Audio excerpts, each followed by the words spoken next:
हे केशव, शरीर के बिना आत्मा कहाँ और कैसे वास करती है? पुराना शरीर छोड़ने के बाद आत्मा नए शरीर में वास करती है। किसी शिशु के शरीर में चेतना रूप होकर आ जाती है, फिर वही चक्र शुरू हो जाता है। फिर वही जन्मना, रेंगना, उठकर चलना, फिर लड़खड़ाना और गिर जाना। ये सब शरीर के कौतुक हैं। इतनी बात समझ लोगे तो ना तुम्हें किसी के मरने का शोक होगा और ना तुम्हें मृत्यु का भय होगा। हे अर्जुन, हम और तुम ये शरीर नहीं हैं। हम तो इन शरीर के अंदर रहने वाली आत्माएं हैं। ये शरीर तो केवल हमारे रथ हैं, हम उसके स्वामी हैं। रथ के टूटने से स्वामी नहीं टूट जाता। उसी प्रकार शरीर के सुख और दुख आत्मा को सुखी या दुखी नहीं करते।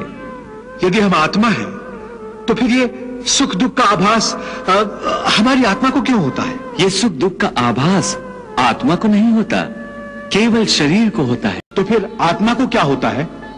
आत्मा को कुछ नहीं होता, क्योंकि ये होना न होना, सुख दुख, सर्दी गर्मी, ये सब प्रकृति के नियम हैं। आत्मा तो अविनाशी परमात्मा का अंश है, इसलिए आत्मा प्रकृति की सीमा से बाहर है। आत्मा अचिंत्य है, मानवीय चेतना के चिंतन के घेरे में नहीं आती। अर्जुन, आत्मा पर प्रकृति और सृष्टि के नियम लागू ही नहीं होते, क्योंकि वो सृष्टि और प्रकृति दोनों ही की पहुंच से बाहर है।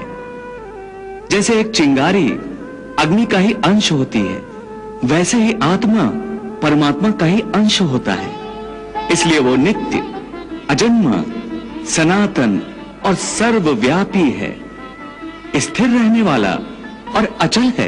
हे पार्थ, आत्मा को न कोई शस्त्र काट सकता है, न उसे अग्नि जला सकती है, इसको जल नहीं गला सकता, न इसे वायु ही सुखा सकती है। हे अर्जुन, ये सब समझकर तुम्हें ना किसी के मरने का शोक मनाना चाहिए और ना किसी के ना मरने की खुशी का प्रदर्शन करना चाहिए। हे केशव, ये सब मानकर भी कि आत्मा नित्य, सनातन और अजन्मा है, उसे शस्त्र नहीं काट सकते, आग नहीं जला सकती, फिर भी प्राणी की आत्मा को दुख सुख, शोक खुशी, मान अपमान, पीड़ा और आनंद का एहसास क्यों होता है?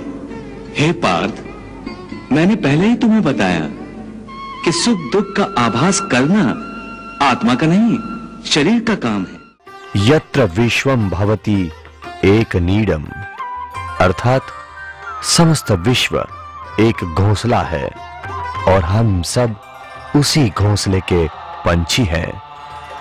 एक कैसा विलक्षण जीवन मंत्र, कैसी विशाल भावना, जिसमें विश्व की कई समस्याओं का समाधान है।